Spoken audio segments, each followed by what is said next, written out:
Bismillahirrahmanirrahim. Alhamdulillahi rabbil alamin, wassalatu wassalamu ala rasuli rabbil alamin, nabiyyina wa habibina wa qudwatina Muhammad ibn Abdillah wa ala alihi wa sahbihi wa man walah, amma ba'du. Muslimin dan muslimat, para jemaah, para penonton sekalian, kita teruskan bicara kita dalam kitab Hikayatun Fiqhiyah. Perbincangan kita pada kali ini dalam hikayat yang berlaku di antara dialog di antara Abdullah bin Salam Al-Habru, pendeta besar Yahudi yang telah masuk Islam, dengan Nabi sallallahu alaihi wasallam tentang kelebihan waktu mustajab doa pada hari Jumaat. Bilakah waktu mustajab doa pada hari Jumaat? Di mana rujukan Abdullah bin Salam sudah tentu dalam kitab dia. Dalam kitab dia, iaitulah kitab Taurah. Jadi para jemaah sekalian, kita cuba mengembara kepada kitab lama Taurah dan juga kitab kita Al-Quran. Penjelasannya sudah pasti daripada Nabi sallallahu alaihi wasallam. Teks hadis. Hadis ini dikeluarkan oleh Imam Ibnu Majah dengan sanad yang sahih daripada Abdullah bin Salam radhiyallahu anhu. Kita dah dengar banyak kali nama ini, tokoh besar, seorang ulama yang mendapat dua kelebihan. Dia beriman dengan, dia pandai kitab Taurah, kemudian dia pula beriman dengan Quran. Jadi dua kali dia, dua kitab. Dia kata, qultu, satu hari saya bercakap, wa Rasulullah sallallahu alaihi wasallam jalisun. Aku bercakap sedang Nabi sallallahu alaihi wasallam sedang duduk. Maknanya dalam majlis tu ada Nabi sallallahu alaihi wasallam. Kata Abdullah, inna lanajidu fi kitabillahi ta'ala. Kami dapati, yakni maksud dianya, kami di sini, yakni kaum al-Yahud. Kami ni puak-puak Yahudi, kami dapati di dalam kitab Allah, maksud dia Taurah. Sebab kita dah belajar kitab Allah Ta'ala itu yang turun dari langit, Taurat, Zabur, Injil, Al-Quran. Apa yang dia dapati dalam kitab Taurah? Fi yaumil jumu'ati. Kalau baris bahasa Arab, bahasa Al-Quran, jumu'ah. Fi yaumil jumu'ah. Kita orang Melayu, hari Jumaat. Hari Jumaat dah. Kalau orang kampung, hari Jumaat. Lagi jauh dia punya lari, dia punya makhraj ataupun kiraat. Fi yaumil jumu'ati sa'atun. Pada hari Jumaat ada satu saat ketika. La yuwafiquha 'abdun mu'minun. Bertepatan waktu itu seorang abdun, seorang hamba Allah Ta'ala yang beriman, yusalli. Bermakna yad'u, berdoa. Yas'alullaha fiha syai'an. Mana dia berdoa, dia memohon pada Allah Ta'ala sesuatu.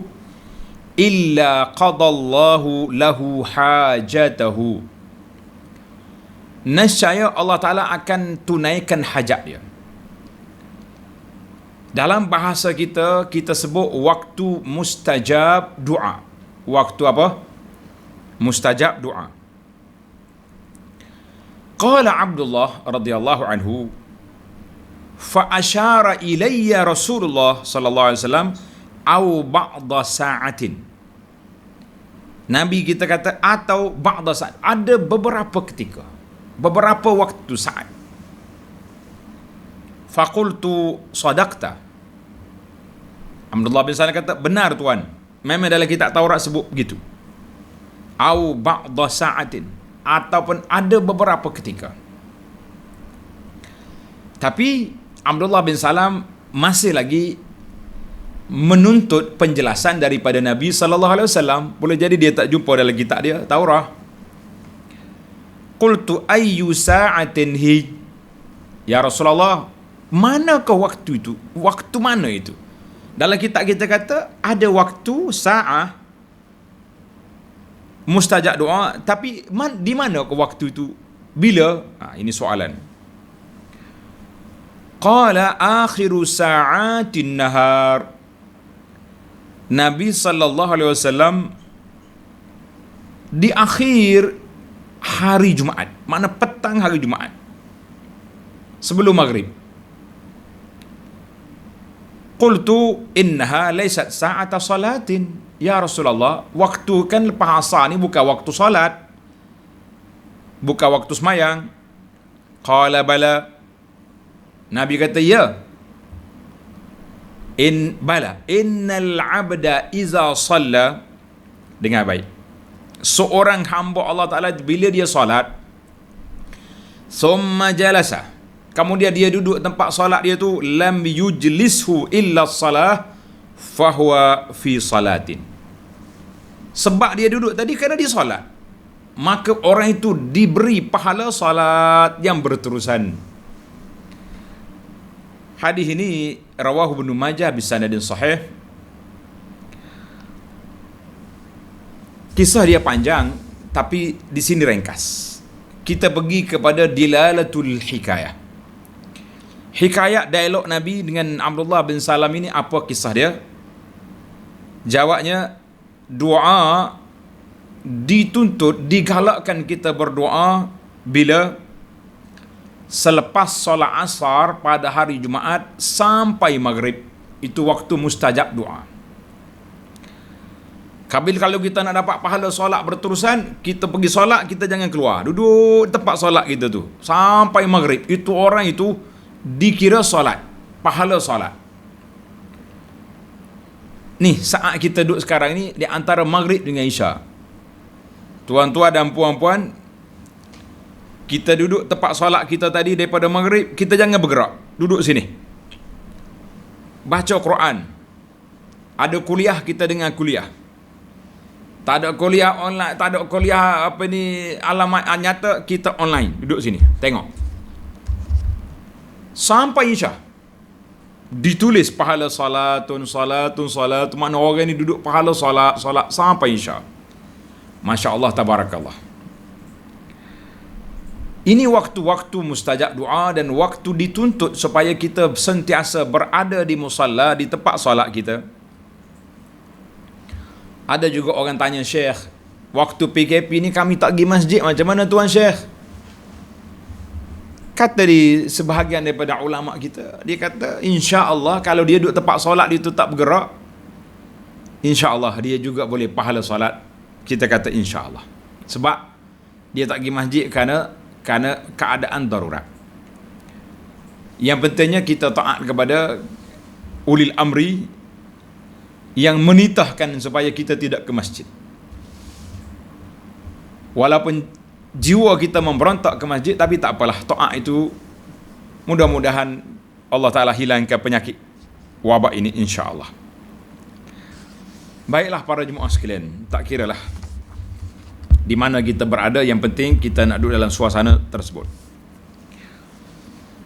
10 perkara perbincangan secara ringkas. Yang pertama, Sayyidina Abdullah bin Salam Al-Habru radhiyallahu anhu min Yahudi Yathrib. Dia ni Yahudi Madinah. Ana dah sebut kepada para jemaah sekalian, pengembaraan dulu sudah ada. Abdullah bin Salam kita dah ulang beberapa kali dah kisah dia. Orang Yahudi, dia baca dalam kitab Taurah, dia dalam kitab Taurat kata Nabi akhir zaman akan dibangkit oleh Allah Ta'ala di tempat bumi yang banyak pokok tamar, tanahnya hitam. Maka mereka mengembara sampai di Madinah, dia tengok, oh mungkin di sini. Saya tulis penduduk awal Madinah, ada di kalangan mereka, siapa dia, nama dia, puak-puak Yahudi. Penduduk awal Madinah ini orang Yahudi. Maka kita mengatakan ma'syaral Yahud, puak-puak Yahudi duduk di Madinah kerana apa? Kerana nak menunggu zahirnya Nabi akhir zaman. Mereka mengharapkan Nabi itu dari keturunan mereka. Maka Abdullah bin Salam min Yahudi Yathrib, dia masuk Islam bila permulaan Nabi sampai ke Madinah. Abdullah bin Salam masuk Islam. Kata di ulama sirah, kata bila Abdullah bin Salam masuk Islam, oi, kelang kabut puak Yahudi di Madinah. Iyalah, ketua besar masuk Islam, macam mana tak kelang kabut kan? Tapi mereka tetap dengan pendirian dia, tak mau juga beriman. Apa boleh buat, nasib dia lah. Sa'ad bin Abi Waqqas radhiyallahu anhu, dia kata, aku dengar Rasulullah sallallahu alaihi wasallam bersabda, ma sami'tu an-nabi sallallahu yaqulu li ahadin yamshi 'ala al-ardi, aku tak dengar Nabi kita bersabda kepada seorang yang berjalan di atas muka bumi ini, innahu min ahlil jannah illa li Abdullah bin Salam. Jadi aku dengar Nabi kita kata Abdullah bin Salam ini min ahlil jannah, ahli syurga. Itu yang dia dengar kan. Yang dia tak dengar banyak lagi. Hadis al-asharah, 10 orang dijamin masuk syurga tu sudah ada. Tapi rawi ini menceritakan apa yang dia dengar. Pasal itulah ulama kata banyak, ramai lagi. Hak dia tak dengar ramai lagi kan. Wal musbit muqaddamu 'ala nafi, orang yang mengisbatkan tu diutamakan daripada orang yang menafikan. Abdullah bin Sa'ab bin Abu Waqqas, dia tak nafi, cuma dia kata aku dengar. Dia cerita apa yang dia dengar, kita tak nafi semua orang. Baiklah para jemaah sekalian, cerita Yahudi di Madinah ni ada dalam kitab kita ni, tuan-tuan boleh baca insya-Allah. Abdullah bin Salam meninggal di Madinah pada masa khilafah Muawiyah radhiyallahu anhu tahun 43 bittifaqil ulama. Baik. As-sahabi al-jalil Abdullah bin Salam radhiyallahu anhu, dia kata fi kitabillah, kami dapati dalam kitab Allah. Maka para ulama hadis mengatakan kitab Allah yang dimaksud di sini iaitulah kitab Taurat. Sebab kitab Taurat itu salah sebuah daripada kitab yang diturunkan dari langit, diturunkan kepada Nabi Musa alaihissalam, wa huwa juz'un minal ahdil qadim 'inda an-nasara. Jadi kitab Taurat ni dia tak ada mustaqil, sebab dia sudah jadi dalam Injil sekarang ini dipanggil Al-Ahdul Qadim, Old Testament. Jadi hak ni Nasara panggil, dia panggil Asfarul Yahudiyah. Maknanya juzuk hak kitab Yahudi. Jadi itu dia panggil As-Sifru. Sifru maknanya macam kita kat juzuk lah. Juzuk Quran, juzuk ni. Al-Juzuk. Mana Ahdul Qadim, perjanjian lama ni, itu hak Yahudi. Tapi kitab ini sudah tidak lagi muttafaq alaiha, tidak disepakati oleh puak-puak dia. Puak-puak Protestan mengatakan ada 39 juzuk sifran. Katolik kata ada 40. Sekumpulan Yahudi pula berbeza pandangan, nak terima ke atau tak terima dia punya Al-Ahdul Qadim. Allahu Akbar. Maka semua puak Yahudi dengan pelbagai mazhab dia dan Nasara juga menganggap bahawa bahagian yang pertama daripada Taurat, Sifrul Takwin, Sifrul Khuruj, Sifrul Ahbar, Sifrul Adad, Sifrul Tasniah, ini ada 5 kan, dinamakan dengan Asfar Musa. Ni dia orang setuju ni. Panjang cerita kita. Apa ada dalam kitab Sifru ni? Dalam kitab juzuk kitab Al-Ahdul Qadim ada syair, ada tulisan biasa, ada hikmat, kata-kata hikmat, ada amsal perbandingan, ada cerita-cerita, ada asatir, ada falsafah, ada perundangan dan macam-macam tulisan dalam kitab itu. Kita pun tak baca. Maka Taurat termasuk dalam sebahagian daripada al-ahdul qadim, perjanjian lama di sisi Yahudi dan Nasara, maka mereka mengatakan Taurah maksudnya sebahagian itulah Taurat. Taurat yang ada pada zaman Nabi muharrafah, makna telah diselewengkan. Dengan makna apa? At-tahrif yang bermakna taghyir wa tabdil, berlaku pertukaran. Ini bukan kita tuduh. Allah Ta'ala sebut dalam Quran, yuharrifunal kalima an mawadhi'i. Pendeta-pendeta dia yang tukar-tukar. Tak sekira lah yang dia tak pakai itu, kan? Itu dia panggil al-ahdul qadim. Kemudian ada satu lagi, nama dia Talmud. Kitab Talmud. Talmud ni ibarat daripada syarah-syarah dan nota kaki, huraian-huraian, dia panggil nota kaki ke nota ujung ke itulah. Riwayat secara mulut, secara lisan oleh hakhamat. Hakhamat ni puak-puak tuan-tuan guru dia. Jilin min jil ila jil, dari generasi ke generasi. Sebab itulah sebahagian Yahudi kata Taurat yang ada ni bukan lagi kitab muqaddas indahum, wa innama hunaka, kerana banyak lagi riwayat-riwayat secara syafawi yang disampaikan secara turun-temurun. Kita ni kalau 2-3 peringkat ya bertukar dah kan. Lain pada Quran yang Tuhan jamin nak jaga dia.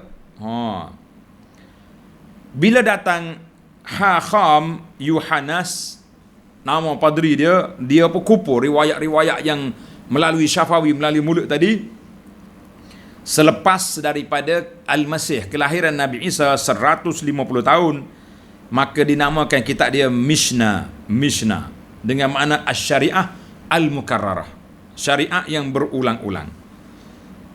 Jadi itulah cerita-cerita. Kita pun nak panjangkan sini, anda rasa tak perlu panjang sangatlah. Cerita kitab Yahudi ni tuan-tuan boleh baca. Ana waktu belajar di Madinah dulu, di Madinah ni ada satu subjek yang kita belajar, dia panggil mengenali al-adyan wal firaq, mengetahui agama-agama yang ada atas dunia ni. Sebahagian agama lah, seperti agama yang besar ni, Yahudi, Nasara, dan firaq, kumpulan-kumpulan ajaran-ajaran lain, ajaran sesat, contohnya Mu'tazilah, Jabariyah, itu kita belajar. Guru yang mengajar saya nama dia Su'ud Abdul Aziz Al-Khalaf, hafizahullah ta'ala, dia tulis sebuah kitab Al-Yahud wan Nasara, dan kita tu ada. Alhamdulillah kita belajar sikit-sikit, mengajilah kitab Taurat, tapi nak tahu dia punya perjalanan. Baiklah, itu satu kenangan belajar kita. Baik, kita pergi kepada dalam teks hadis ni. Abdullah bin Salam kata apa? Fi yaumil jum'ati sa'atun. Dalam hadis ni Nabi kata, innal abda iza shalla thumma jalasa. Maaf, dalam kitab Taurat tadi Abdullah bin Salam kata, fi yaumil jum'ati sa'atun la yuwafiquha abdun mu'minun yusalli. Kita nak perkataan yusalli. Pada sehari Jumaat ada waktu yang tertentu, tidak bertepatan seorang hamba mukmin yusalli. Apa makna yusalli di sini? Adakah dengan makna salat ataupun tidak? Maka para ulama mengatakan bahawa salat ada dua makna. Salat ada dua makna. Makna dari sudut bahasa salat bermakna doa, berdoa. Maknanya kan kita sebut lepas asar orang tak salat, maka maksud solat itu berdoa. Berdoa. Wasalli alaihim ay mana ud'u lahum wastaghfir lahum. Berdoalah kepada mereka dan minta ampunlah bagi mereka. Ini sunnah. Kemudian makna istilahi solat itu iaitulah perbuatan bermula dengan salam, bermula dengan takbiratul ihram, berakhir dengan salam, dengan syarat-syarat dia tentu. Maka maksud solat di sini dengan makna berdoa. Sebab apa? Sebab kita nak tengok nanti perbahasan kita di manakah waktu yang dikatakan mustajab doa tu, di mana. Dalam hadis ni juga menyebut tentang yusalli fa asyara La yuwafiq 'abdun yusalli, seorang hamba yang berdiri. Yusalli makna berdiri dengan makna menunaikan. Bimakna sabata. Dia adalah qama bimakna sabata, tetap di situ. Artinya waktu ni madamat alihi qaim, artinya orang tu tetap duduk di tempat solat dia berdoa. Ini maksud. Ataupun dia solat sungguh berdiri. Jadi maksud nak di sini iaitulah orang yang banyak berdoa pada waktu itu. Waktu itu waktu mustajab doa. Jadi kita ini kena ambil masa lah untuk berdoa ni.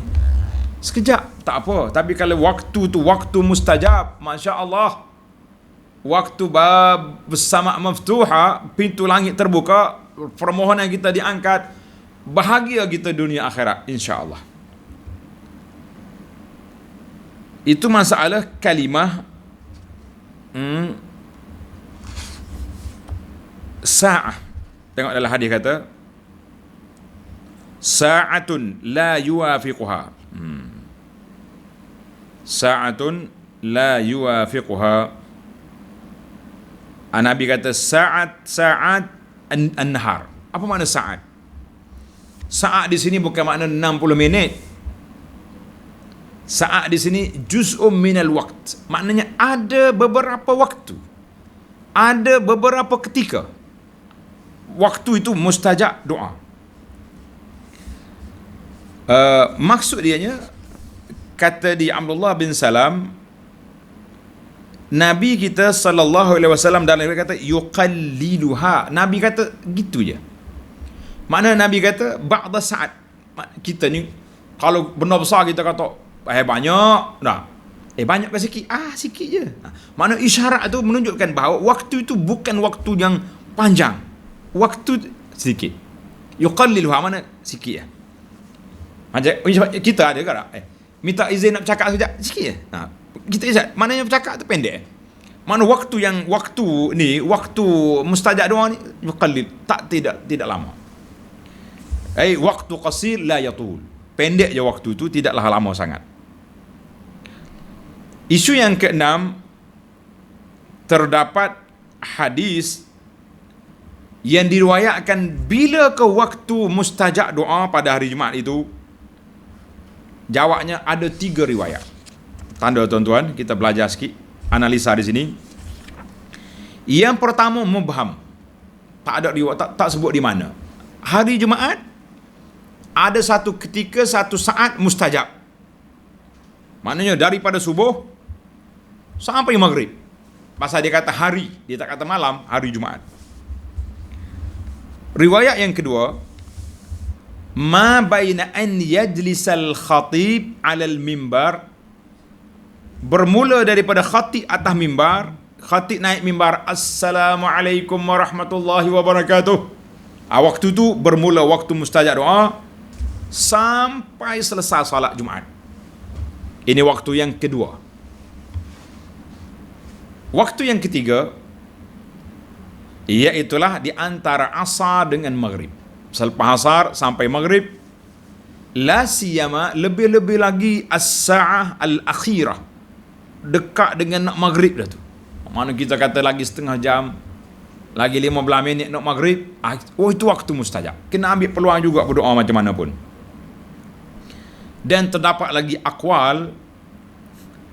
Al-Imam Al-Hafiz Ibn Hajar rahimahullah ta'ala dalam kitabnya Fathul Bari, syarah kepada Sahih Bukhari, mengatakan akthar min arba'ina qawlan, lebih daripada 40 pendapat yang mengatakan sini 40 pendapat. Mana daripada subuh sampai maghrib jumpalah 40. Masya-Allah tabarakallah.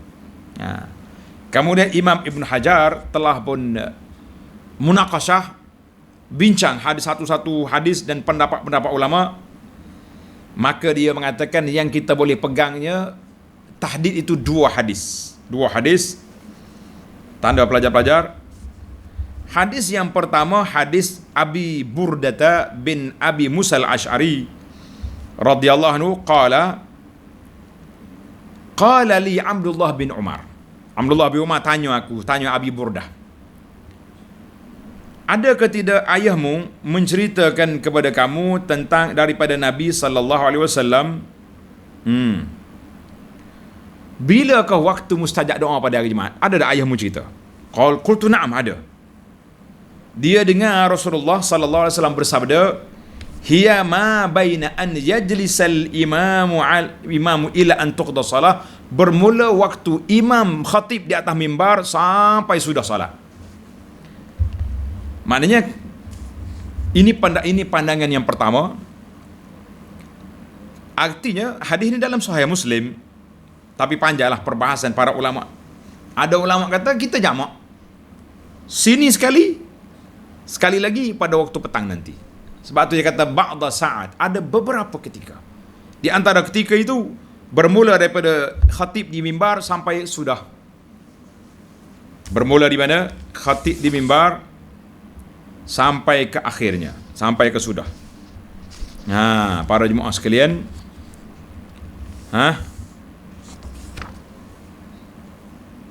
pendapat yang kedua, hadis yang kedua, tanda hadis Abdullah bin Salam yang kita bincang tadi. Hadis Abdullah bin Salam, maudhu' hikayat kita di sini, Nabi SAW sebut akhir sa'atin nahar, akhir siang Jumaat, mana dekat nak maghrib. Dan yuqalliluha, dalam riwayat kata yuzahiduha, mana sedikit, dekat nak maghrib, itu waktu mustajab. Cantik. Maka di sini kita nampak para jemaah sekalian, ada dua hadis yang menetapkan waktu. Satu waktu di mimbar, satu lagi di akhir hari Jumaat. Baik. Dalam hadis tadi dia sebut abdun mu'min, seorang hamba yang beriman. Ada satu riwayat lain abdun muslimun, hamba yang muslim. Maka di sini para ulama mengatakan muslim dengan mukmin bila dia berpisah dia berbeza. Bila dia duduk sekali, bila dia duduk sama, berpisah, maka dia jadi sekali, tapi bila dia bersama dia berbeza. Kita kata mukmin muslim, mana mukmin tu lebih kuat lagi daripada muslim. Muslim tu yang zahir, mukmin tu orang yang beriman. Tapi kalau kita kata dia ni orang Islam ni, insya-Allah dia juga orang beriman. Tapi kalau letak Islam, mukmin dengan muslim berbeza. Baik. Yang kedua dalam hadis ini menyebut yas'alullaha fiha syai'a. Dia minta syai'a, nakira, mana umum, minta apa saja. Doa salihan tayyiban, syaratnya doa yang baik-baik. Tidak doa nak suruh putus hubungan silaturahim, doa untuk dosa maksiat, itu tak boleh. Contohnya orang ni berdoa, ya Allah ya Tuhanku, mintalah lulus projek aku ni, saya dah bagi rasuah banyak dah ni kepada pegawai-pegawai. Mintalah lulus pinjaman saya di bank yang saya nak nak ambil riba kan. Ya Allah, biarlah dua suami isteri ni bercerai. Kita nak menggembirakan syaitan. Tak, syaitan kan suka suami isteri bercerai. Kita doa. La. Kita nak doa yang baik-baik, itu dia panggil syai'an. Syai'an. Kemudian Abdullah bin Salam tanya Nabi, innaha laysat sa'atu salah. Ya Rasulullah, bukan waktu solat tu lepas asar. Maka Nabi beritahu kepada kita bahawa solat di situ dengan makna doa. Maknanya kita berdoa. Allahu Akbar. Yang kesembilan, satu lagi perbincangan di antara seorang ahbar al-Yahud. Siapa dia? Nama dia Ka'ab al-Ahbar, Ka'bul Ahbar. Ka'ab ni, tuan-tuan tanda nama ni. Nama dia ni masyhur sangat. Dalam kitab-kitab Jawi kita, kitab-kitab yang menyebut tentang fadilat-fadilat, selalu ada ni, Ka'ab bin Ahbar ni. Ka'ab, nama dia Ka'ab bin Mati' al-Himyari al-Yamani al-Allamah al-Habru. Dia ni asalnya ulama Yahudi, masuk Islam selepas kewafatan Nabi sallallahu alaihi wasallam. Dia datang ke Madinah pada pemerintahan Sayyidina Umar. Cuma masalah dia suka bawa cerita-cerita, riwayat-riwayat Israiliyat yang dia duduk tengok dalam kitab-kitab Israiliyat. Dan dia juga banyak ingat cerita-cerita yang pelik-pelik. Sebab itulah jalur Israiliyat yang masuk dalam kitab-kitab tafsir kita ni, dalam kitab-kitab hikayat-hikayat kita ni, banyaklah tuan-tuan kalau tengok dalam kitab-kitab Jawi, ada selalu kitab ni. Dia dengan seorang lagi sahabat dia, nama dia Wahab bin Munabbih. Ka'ab al-Ahbar, Wahab bin Munabbih. Inilah di antara dua jalur cerita Israiliyat yang banyak masuk dalam kitab-kitab tafsir dan juga dalam kitab-kitab lain. Termasuklah kitab Jawi. Kitab Jawi yang kita panggil kitab kuning. Dan kitab klasik, banyak cerita dia ni. Allahu Akbar. Waktu anak dulu ikut arwah ayah kita dulu, dia pergi mengajar, bawa kitab Jawi, kita bawa kitab Nadah juga. Selalu ni, nama ni memang sangat masyhur. Ka'ab bin Ahbar, Wahab bin Munabbih. Baik. Jadi sahabat-sahabat bermunakasah dengan dia. Bermunakasah dengan dia, ada kalanya fakta dia tu menyalahi sunnah kita, maka dibetulkan. Dan ada yang berbentuk cerita Israiliyat yang kita tak boleh nak trace. Dalam sunnah ada ke tak ada, maka jadilah. Pasal itulah Nabi kata, hadithu an Bani Israel wala haraj, la tusaddiqu wala tukadzibu. Mu nak dengar cerita Bani Israel, dengar. Tapi mu jangan bohongkan dia, jangan benarkan dia. Kecuali apa yang ada dalam kitab kita, kita membenarkan. Lebih-lebih lagi cerita Israiliyat yang bertembung dengan syariat kita ataupun yang merusakkan reputasi ismatul anbiya, maka di sini kita kena reject. Seperti dalam tadabbur kita kepada kisah Nabi Yusuf alaihissalam, bagaimana masuknya Israiliyat dalam kitab tafsir Tabari, diriwayat oleh Tabari berbelah-belah riwayat yang menunjukkan memang kita tak orang panggil tak sampai hati, tak tergamak nak sebut riwayat-riwayat apa yang berlaku di antara Yusuf dengan Imra'atul Aziz. Kita kata hasya wa kalla. Naam. Jadi cerita panjang yang berlaku di antara Ka'ab bin Ahbar dengan Abu Hurairah radhiyallahu anhu, panjang cerita ni tuan-tuan, para jemaah sekalian. Dia kata apa? Ka'ab bin kata apa? Kharajtu ila aku keluar ke Tur, ke Syam. Aku jumpa dengan Ka'ab bin Ahbar, aku pun duduk dekat dia. Dia pun cerita kepada aku tentang kitab Taurat. Dia cerita kepada aku kitab Taurat, aku cerita kepada dia riwayat hadis Nabi sallallahu alaihi wasallam. Di antaranya aku kata Rasulullah sallallahu alaihi wasallam beritahu kepada kami, khairu yaumin tala'at alaihi syamsu yaumul Jum'ah. Dia cerita tentang hari Jumaat lah. Kelebihan hari Jumaat ni, naknya wa fihi sa'atun la yusadifu 'abdun muslimun wa huwa yusalli yas'alullah illa a'tau. Tidak ada satu mana-mana orang yang berdoa pada hari Jumaat ini bertepatan dengan waktu mustajab, Allah Ta'ala akan kabulkan. Hadis itu panjang, anda ambil tempat yang kita nak. Kata Ka'ab, zalika fi kulli sanatin yaumun. Saat kata bukan setiap hari, bukan setiap minggu, setahun sekali. Kata dia pula, bal fi kulli Jum'atin, setiap Jumaat, bukan setahun sekali. Abu Hurairah tak puas hati. Aku pergi cari Abdullah bin Salam. Balik Madinah, cerita Abdullah bin Salam. Faqala sadaqa Rasulullah sallallahu alaihi wasallam. Jadi Ka'ab pun baca kitab Taurat. Baca semula kitab Taurat. Oh, benar hak Nabi. Maknanya setiap minggu, bukan setahun sekali. Kan? Maka Abu Hurairah balik jumpa Ka'ab bin Salam, Abdullah bin Salam, dia pun cerita apa yang berlaku di antara dia dengan Ka'ab. Maka Abdullah bin Salam kata, salah pandangan dia tu, setahun sekali lah. Syekh Abdullah, Ka'ab baca kitab Taurat, dia kata betul dah hak Nabi kita tu, seminggu sekali. Maka Abdullah bin Salam kata, tu baru betul. Artinya para jemaah sekalian, yang kita naknya peristiwa mustajab doa ni setiap minggu, setiap Jumaat, bukan setahun sekali. Seperti yang pandangan Ka'ab bin al-Ahbar di peringkat awalnya. Jadi kita kata alhamdulillah. Yang penting bagi kita ni duk bahas sana bahas sini, doa ke tidak hari Jumaat. Ini masalah kita ni. Kita banyak berbahas. Kadang-kadang merah muka-muka, yanzilu rabbuna, Tuhan turun ke, rahmat turun ke, akhir kali tidur tak bangun-bangun sampai subuh. Kenapa ini? Duk bahas macam-macam. Jadi di sini pun jangan duk bahas banyak, ibadat banyak pada petang hari Jumaat. Baiklah, kesimpulan kepada kisah kita. Yang pertama, saat mustajab doa pada hari Jumaat itu setiap minggu sampai hari kiamat. Sampai ke hari kiamat. Bilakah waktu dia? Bilakah waktu dia? Waktu yang pertama ketika khatib di atas mimbar. Waktu yang kedua yang ramai ulama mengatakan ketika petang Jumaat sebelum maghrib.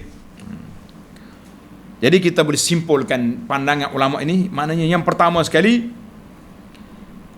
apabila muazzin selesai daripada azan, kan khatib ni bila dia naik mimbar, Assalamualaikum warahmatullahi wabarakatuh, azan lah. Biasa di tempat kita ni 2 kali, mana azan yang kedua. Di Mekah pun 2 kali juga, Madinah sama. Maknanya pada waktu itu waktu mustajab doa. Jadi kita kena siap lalu. Selepas je la ilaha illallah, kita pun jawab Allahumma salli ala Muhammad, Allahumma rabb hazihi da'wati tamah. Minta selalu, ya Allah sembuhlah penyakit aku, ya Allah hilangkanlah COVID ni. Ya, di mana kita bersiap sedia dengan doa yang paling mustahak yang kita nak minta hari tu. Orang tengah sakit kita minta sembuh, orang tengah susah kita, orang sedang PKP kita minta Allah Taala angkatkan, buka balik masjid ni. Itu doa kita cepat. Itu yang pertama. Kemudian bila khatib mula khutbah, jangan kita doa lagi, kena dengarlah. Yang kedua, apabila khatib duduk antara 2 khutbah. Bila khatib duduk antara 2 khutbah, barakallahu li wa lakum bil Qur'anil azim, kan? Dia duduk, waktu tu kita sekali lagi kita doa. Bismillah, alhamdulillah, wassalatu wassalamu ala Rasulullah. Ya Allah, sembuhlah penyakit aku ni. Ya Allah, penyakit berilah kepada kita mati husnul khatimah. Ya Allah, ampunkan dosa ibu dan bapa. Ya Allah, hilangkan COVID. Mana kita siap. Waktu tu anak kita nak ikhtibar. Ya Allah, luluskanlah periksa anak. Kita fokuskan kepada tajuk besar yang kita nak. Bila seeloknya khatib duduk sekejap lah. Di antara 2 khutbah tu lama akan sikit. Karena itu saya tegur sebahagian daripada Bilal di setengah masjid, antara 2 khutbah tu bila khatib duduk, dia baca doa pula. Man yaqulu astaghfirullah astaghfirullah. Baca dengan mikrofon kuat-kuat. Kita kata, Bilal, jangan mengganggu orang nak berdoa. Nasihatlah kepada pak-pak Bilal kita, usahlah duduk buat sibuk-sibuk di situ. Biar dia berdoa, tapi kita ada doa kita sendiri. Tak perlu Bilal susahkan diri. Pak Bilal doa yang untuk Pak Bilal sendiri nak apa. Jangan duduk pakai mikrofon, jangan apa. Masing-masing doa. Sampaikanlah permohonan saya ni kepada Bilal kita, insya-Allah. Kemudian bila selesai daripada iqamat, kita sambil nak tunggu imam takbir solat Jumaat, sempat lagi kita doa. Minta lagi. Masya-Allah, tabarakallah. Dan jangan lupa di akhir solat kita masukkan. Selagi tak salam kita boleh doa, ya muqallibal qulub. Doalah apa saja, doa yang maksur yang Nabi kita ajar, di antaranya doa yang 4 perkara tu. Minta berlindung daripada Dajjal, minta berlindung daripada azab kubur, neraka jahanam, kan? Semua doa yang kita ada ni kita baca. Alhamdulillah. Dan lepas solat juga kita doa yang kita nak. Jangan tunggu imam doa, itu panjang cerita. Baiklah para jemaah sekalian, itu di antara waktu yang pertama. Kemudian waktu yang kedua, iaitu apabila kita masuk ke masjid ataupun mana-mana ya, di rumah kita contohnya, maka kita hendaklah banyak berdoa. Elok benarnya apa dia? Kita siap waktu. Kalau bolehlah 15 minit lagi ke 10 minit lagi nak maghrib, kita hadkan waktu untuk berdoa ketika tu. Ini kita kadang-kadang sibuk dengan minum air. Nak pergi masjid ni, main minum air dulu sibuk. Jadi kita kena awalkan minum air tu. Kalau kita kata maghrib 7.20 sekarang kan. Jadi pukul 6.30 kita minum, pukul 7 semua ready, ambil wuduk, kita berdoa. Mustajab insya-Allah ketika itu. Bila azan kita berhenti, kita pergi masjid, ataupun kita pergi awal ke masjid lagi baik. Kita masuk masjid, contohnya 10 minit lagi nak azan, kita boleh solat tahiyatul masjid. Solat tahiyatul masjid, kemudian kita duduk, berzikir, baca doa, istighfar, semuanya boleh belaka. Sama ada di rumah kita atau di masjid, mana-mana. Yang penting waktu itu waktu mustajab. amma du'aul jama'i falam yarid. Kata Tuan Syekh, doa beramai-ramai dekat nak maghrib pakat mari masjid belakang doa lah, itu lam yarid, makna tidak ada riwayat daripada Nabi sallallahu, dan tidak ada juga para sahabat. Tapi kalau kita dekat rumah kita, ya panggil anak-anak kita kecil-kecil mari ikut abah doa, itu tidaklah menjadi masalah. Sebab orang panggil, yalah budak-budak kecil ni dia nak doa pun tak pandai kan. Mari dek kak mari dekat abah, kita aminkan doa abah ni. Nah, kita nak jadi orang baik, nak jadi orang soleh, nak jadi anak yang taat dari bapa, nak jadi bapa yang bertanggungjawab pada anak-anak, bertanggungjawab kepada isteri salihah. Jadi kita doakan ramai-ramai dalam family, insya-Allah la haraja di sini. Tapi kalau nak kumpul ramai-ramai pakai mikrofon lah, itu tidak warid. Baiklah para jemaah sekalian, setakat itu dulu kelebihan doa mustajab pada hari Jumaat. Mudah-mudahan ada manfaatnya untuk kita motivasikan diri kita untuk meningkat naik semangat kita untuk berdoa. Insya-Allah jangan lupa doakan kita, keluarga kita, masyarakat kita, dan doakan keselamatan ada penduduk negara kita daripada penyakit Covid dan lain-lain. Wa sallallahu ala nabiyyina Muhammad wa ala alihi wa sahbihi ajma'in walhamdulillahi rabbil alamin. Wassalamu alaikum warahmatullahi wabarakatuh.